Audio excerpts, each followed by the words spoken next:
Good evening. Assalamu alaikum wa rahmatullahi wa barakatuh. Welcome back to Hilaal Live. My name is Faraz Batal. I'd like to thank you, the viewer, for staying with us. And of course, my colleague Luqman Shadrack for taking you through that first hour of the show.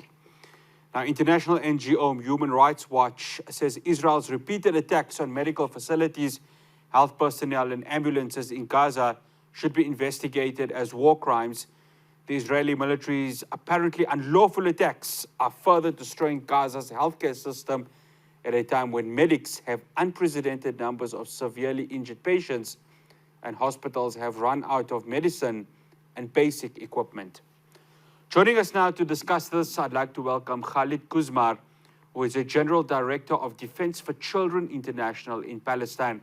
Khaled, assalamu alaikum, and shukran so much for joining us. Alaikum salam. Welcome. Khaled, I just want to talk about a stat because I know that your organization deals a lot with children. 700,000 displaced children in Gaza. The number is scary. And it's scary to a point because 700,000, it just does not get any worse than that, doesn't it? Yes, thank you very much for your concern and raising this issue. In Palestine, the percentage of the children is in the community is about 46, 47, but in Gaza it's around 50%. So 50% among 2,300,000, it means more than 1 million and even 100,000 children in Gaza. They all live in catastrophe. So it's difficult to describe the situation. It is actually, as you said, it is unprecedented before. I'm working in this field since more than 30 years.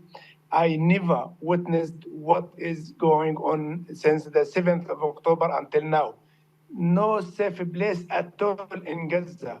No hospital, no school, no house, no street. Even wherever you go, there is high risk and maybe you will be killed in any minute. So my colleagues, my friends in Gaza, I tried every day to call them to do a kind of a round of calls in order to ensure that they are still alive. And all of them, they say the same answer, that until the moment we are okay, we are surviving, but don't know what will happen within the second minute. Because in Palestine now, I'm saying, not presented before, that every 5 minutes, every 7 minutes, a civilian killed, and for children, every 7 minutes, a child is killed in Gaza Strip.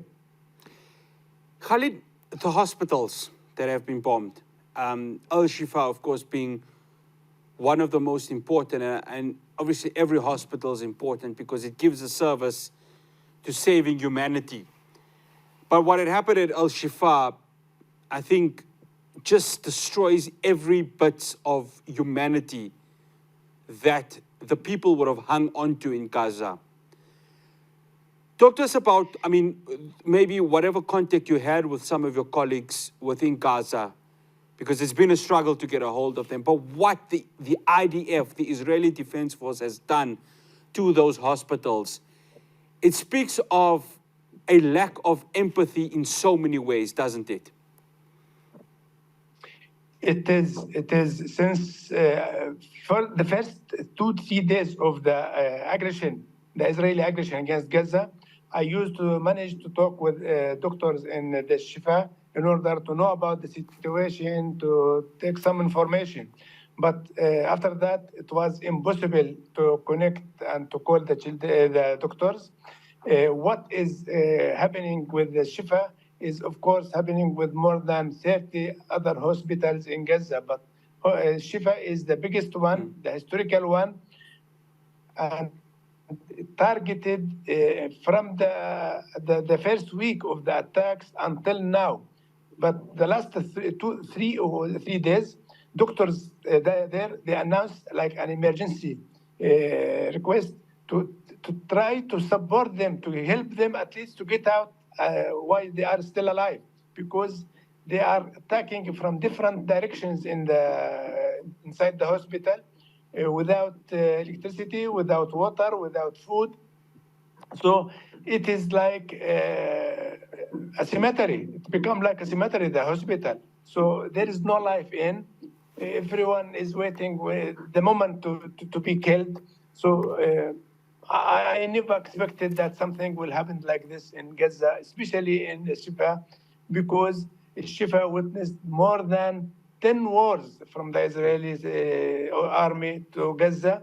But this is the first time they are doing what they are doing this catastrophe. Khalid, Human Rights Watch earlier, obviously, it was late yesterday, mentioned that this is tantamount to war crimes. Now, it needs a whole lot of stakeholders to go ahead and make this war crime charges stick and that accountability to happen. As a Palestinian, how much of hope are you having right now that this can happen? That those who have committed these acts, the Israeli government, can be brought to book? Do you have hope that it can happen? Thank you very much for this very important question, and please give me the time to answer Sure, no your problem. question. So, thank you. Myself, I studied international law. What is happening in Gaza, and until now, it's a genocide because Israeli army are attacking house of civilians, buildings of civilians, full of civilians, the schools used by the population as a shelter. Also, they are targeting the schools. So hospitals are under attack. So there is no safe place in Gaza. All these schools, civilian houses, hospitals should be protected according to the Fourth Geneva Convention. So the ongoing attacks, it's considered a genocide, not a war crime. So international community have the full responsibility to do something, to act in order to force Israel to stop these crimes and, of course, to hold them accountable. But unfortunately, why is all this happening and not represented before? This is the first time that the main Western states, US, UK, Germany, France, Italy, Canada, they declared from the beginning. In France, they could declare that they are supporting Israel military and financially and politically. And this is why they failed in the Security Council to publish or to issue a resolution to stop the war. So this is why Israel continue, because they are protected from any kind of accountability and protected by the Israeli. This is why we are living under this situation. Genocide is committed while. Why I'm saying genocide? Because all the elements of the genocide crime is there. So there is an army implementing in the ground a plan. The plan is designed in the high level in Israel, and the Israeli defense minister, the Israeli prime minister declared from the beginning that we are targeting Gaza, no safe place in Gaza, no water for Gaza, no food, no medicine, so no electricity. So without these means of life, without these, there is no means of life in Gaza. So those who are not killed now, maybe they will lose their life, they will die because of no food, no electricity, no. Many patients in the hospital, because, and especially the ICU rooms, because there is no oxygen, many of them killed. Those children who are born before the time, like 6 months, 5 months, 8 months, most of them now they've died because there's no electricity and no fuel. So this is the genocide crime are committed now, and according to the international law, all the states who are supporting Israel or do not act in order to put end to these crimes, they are considered as a partners in the crime. And this is why in Palestine we are living now under the hypocrisy, the Western states hypocrisy, the complicity, and of course, the double standards. If these things happened in Ukraine, I believe that, and I know that nothing will be not work like this. But because we are, as a Palestinian who is the victim, the international community closed their eyes and they push Israel and support Israel to continue these crimes.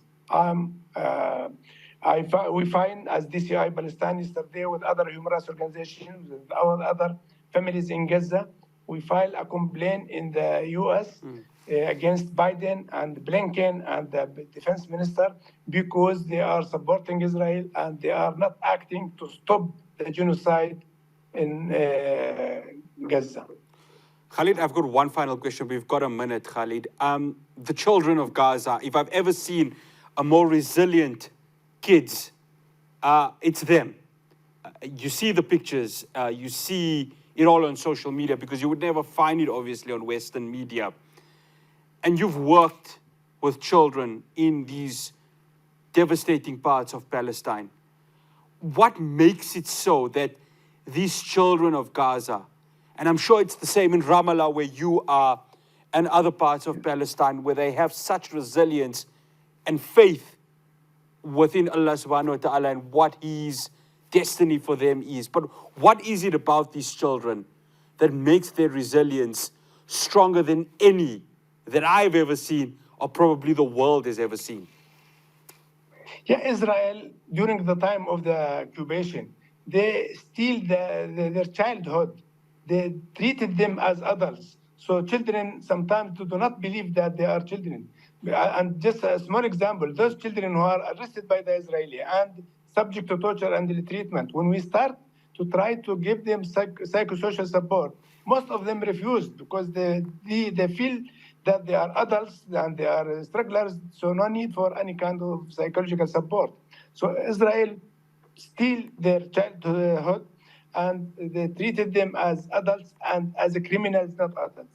And I believe that what happened in the 7th of October is because all of the Israeli attacks during the more than 70 years after the Nakba and 16 years of siege on Gaza, this is the reaction. Will have a new generation, very much strong, very much committed to their case. And of course, if the international community do not take the opportunity to look back to the roots of the problem, to solve it politically, I'm sure that the crime from the Israeli side will continue, the conflict will continue, and this is the time to go back to the roots in order to put end to all these catastrophes. Khaled, shukran so much for joining us here on Hilaal Live, and you do stay safe. Assalamu alaikum wa rahmatullahi wa barakatuh. Thank you very much. Absolute pleasure. Khaled Quzmar, General Director of Defense for Children International, Palestine. After the break, the Mfelinkangi Winterfeld Juma Masjid, of course, a big opportunity for them because there'll be an official examination center for the International Open University. I speak to Amir Rahim Nkumane with regards to that. Do stay tuned to Hilaal Live.